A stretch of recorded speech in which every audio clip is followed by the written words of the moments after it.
Right folks, we are properly on the Jurassic Coast now. We are headed to Charmouth. Just driven through some beautiful scenery. We're going to go down to Charmouth, we're going to see what we can find. There's some wonderful fossil shops there. There's some wonderful fossils on the beach to be found. So let's go get exploring, let's go get digging, let's go find some fossils, let's go explore some geology. But in particular, we want to find some dragons.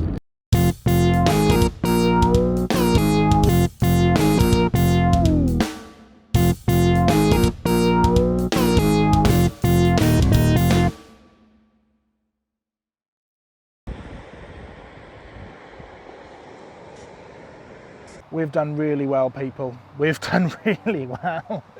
I haven't had this good collecting in a long while. We started over there at Charmouth, just slowly walked back down to this end of the beach. We're sort of halfway between Charmouth and Lyme Regis. We're at a place called Black Ven. And we've found some good stuff. Found some very good stuff. Come see the latest thing that I've just found.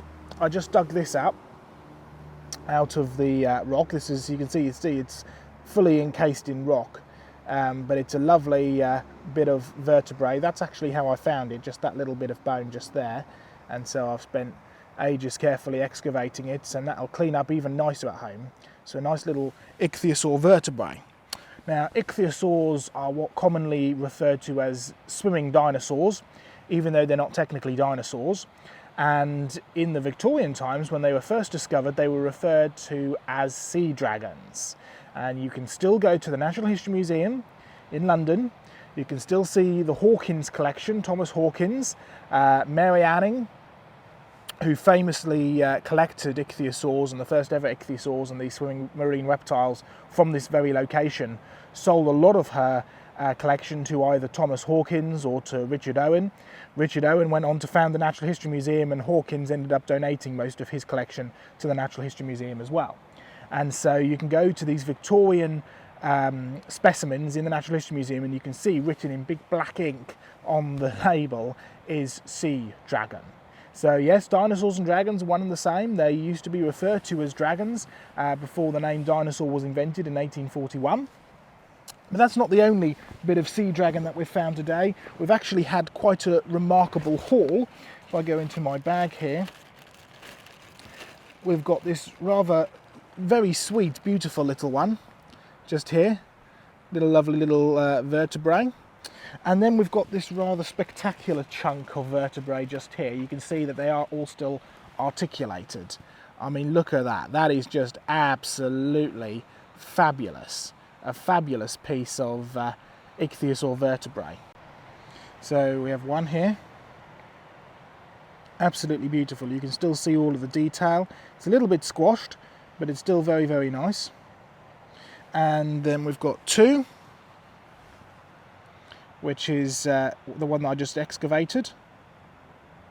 Still pretty nice, needs a bit of work cleaning up. And then we've got this stunner right here. I mean, just you look at that. It's even got the ribs still coming off of it. I mean, it is just absolutely phenomenal. Look at that. So we've got 1, 2, 3, 4, and a little bit of one where one would have attached to just there. So 4 and a bit, plus a bit of rib. Some more bone down the base there. Absolutely gorgeous piece of bone. So let's talk geology. Black Ven behind me. This is all part of the Jurassic lias. Lias is Cornish for layers. Layers and layers and layers, layers and layers and layers. And there certainly is layers and layers and layers behind me. How did it form?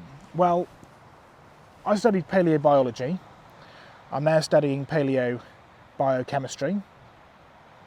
And one of the things that I was taught is that you're supposed to come out to a location like this, look in the cliffs, sort out the fossils, and create an interpretation of an environment. So we have lots of marine creatures. Therefore, this is a marine environment. Is it as simple as that? Well, not quite, because look what else we're finding here. Big bits of fossil wood. It's a lovely piece of fossil wood, really nicely detailed. Wood, trees, they grow on the land. They don't grow in the sea, so maybe this is a bit of driftwood. The problem is with that is that there is an enormous amount of this fossil wood that comes out of these cliffs here. All right, let's deal with fossil burial 101. What we have here are layers and layers and layers of rock. And in these layers and layers of rock are fossils. Now, first off, the very fact that you have got fossils in here and the very fact that they are so beautifully preserved in these rock layers means one thing for sure. These were laid down quickly, because you simply cannot take time in order to make a fossil, because you'll never end up with a fossil. Fossilization has got nothing to do with time, everything to do with a process. Get the process right and it happens really quickly. I mean, if you want a fossil like this one that I've just spotted down here, beautiful ammonite fossils, by the way, they're lying all over the beach around here.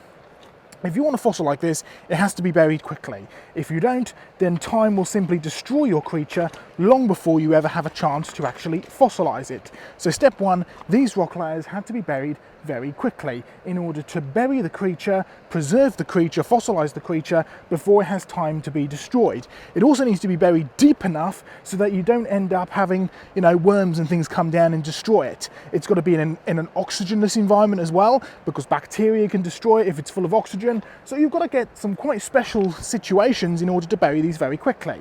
What kind of thing would have actually done that? Well, there's several things that can do that. Eruptions, flooding, stuff like that. What about in the case of these rocks? What evidence do we see?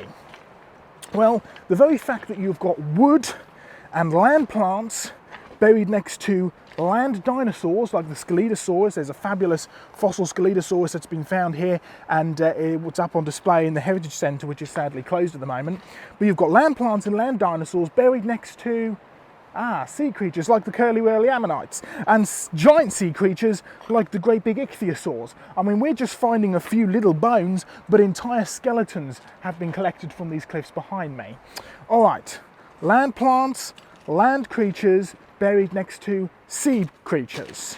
You have evidence of a flood. I mean, think about what a flood is. A flood is water where water shouldn't be. I mean, if your kitchen sink, overflows and it runs down onto the floor, you've got a flood in your kitchen, because the water's supposed to stay in the sink and it's not supposed to go all over the floor. You've got a flood in your kitchen. So you're looking for evidence of water where water shouldn't be. Here we have evidence of water which has swept over the land, caught up the land plants, caught up the land creatures, and buried them right next to sea creatures. And this is not this is the norm. This is not unusual. It's found in abundance here, massive evidence for huge flooding events. Okay, so these cliffs were definitely made in a flood. You can see behind me just there, you've got Golden Cap down near Seatown, running all the way up to here, onwards into Lyme Regis and beyond. Evidence of huge flooding. So this was a fairly big flood, but it goes much bigger than that, because this is the Jurassic Lias. Did you catch that word? Jurassic. Now, if you would have watched our creation conversations last week, you would have known what that word meant. Jurassic, the rocks like the ones in the Jura Mountains. Nothing to do with millions of years, nothing to do with evolution, but it does actually help you understand the size of these rock beds and also how big this flood was that laid these things down. See, these are exactly the same rocks that you find in the Jura Mountains. They're the same rocks that you find all over the world, and they all have evidence of flooding, being buried by a flood. This creatures, land creatures, sea creatures mixed together, layers upon layers upon layers. This was not a flood that just covered this little local area. This was a global flood for sure. This is, of course, the downside to collecting fossils. You've got to get them all back, and the rock weighs quite a bit. When you have several of them in your backpack, it can drag you down rather. But not to worry, we've got not too bad a hike back, so we'll get going. And when we're back, what I want to do is pull out some of my fossils that we found and just recap some of the points from what we can learn from them. Oh, it's pretty hefty and also pretty difficult underfoot as well, because it's all sort of, these big cobbles and stuff, so we've got to watch where you're putting your feet, and also try and keep an eye out for anything new that you might have missed on the way down, so that doesn't help either. But yeah, let's get back to the car, have a look at one or two bits, and I think it's time to go get some food, because it's sort of 3:30 and I haven't eaten anything today. So I ought to get some food before I start feeling a bit dizzy and faint.